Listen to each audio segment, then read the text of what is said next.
Hello दोस्तों, आज हम बनाने वाले हैं ढाबा स्टाइल छोले। तो चलिए दोस्तों शुरू करते हैं। अब आप एक गैस ऑन कीजिए और उस पर फ्राई पैन को रखिए। उसके अंदर एक बड़ा चम्मच देसी घी को डालिए और फिर उसके अंदर एक चम्मच जीरा को डालकर उन्हें हल्का ब्राउन होने तक भूनिए, जैसा कि हमारी फ्राई पैन में दिख रहा है। अब आप उसके अंदर अदरक को डालें।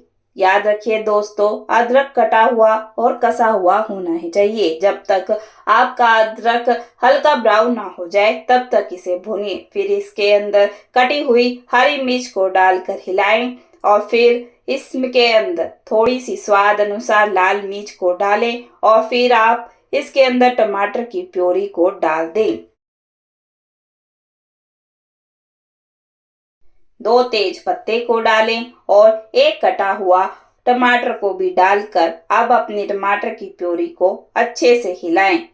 फिर इसके अंदर थोड़ी सी हल्दी डालें और थोड़ा सा चना मसाला डालकर इन्हें अच्छे से भूनिए और फिर इसके अंदर थोड़ी सी हरे धनिए की पत्तियों को डाल दें। जब आपकी टमाटर की प्यूरी भुन जाए, जैसा कि हमारी दिख रही है, फिर इसके अंदर आप अपने उबले हुए छोलों को मिला दें। इनको अच्छे से मिक्स करें और तेज आंच पर अच्छे से पकने दें। फिर इसके अंदर आप स्वाद अनुसार नमक डाल सकते हैं।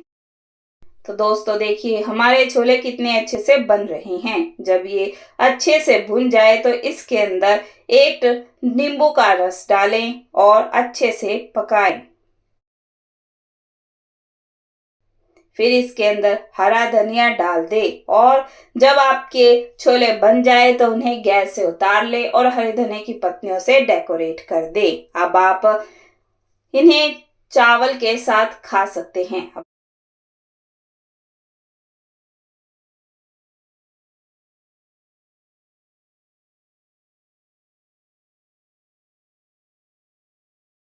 अब आप एक सर्व करने वाली प्लेट लीजिए, उसके अंदर थोड़े से चावल डालें और एक साइड में ढाबा स्टाइल जो हमने आज छोले बनाए हैं उनको डाल दें। तो दोस्तों देखिए हमारा ढाबा स्टाइल छोला प्लेट एकदम तैयार है, जो देखने में और खाने में काफी यम्मी होती है। तो दोस्तों आप भी इसे अपने घर पर जरूर बनाइएगा। अगर आपको हमारी वीडियो पसंद आई हो तो वीडियो को जरूर लाइक करें और आगे भी ऐसी ही अच्छी अच्छी रेसिपी प्राप्त करने के लिए हमारे चैनल को जरूर सब्सक्राइब करें। धन्यवाद।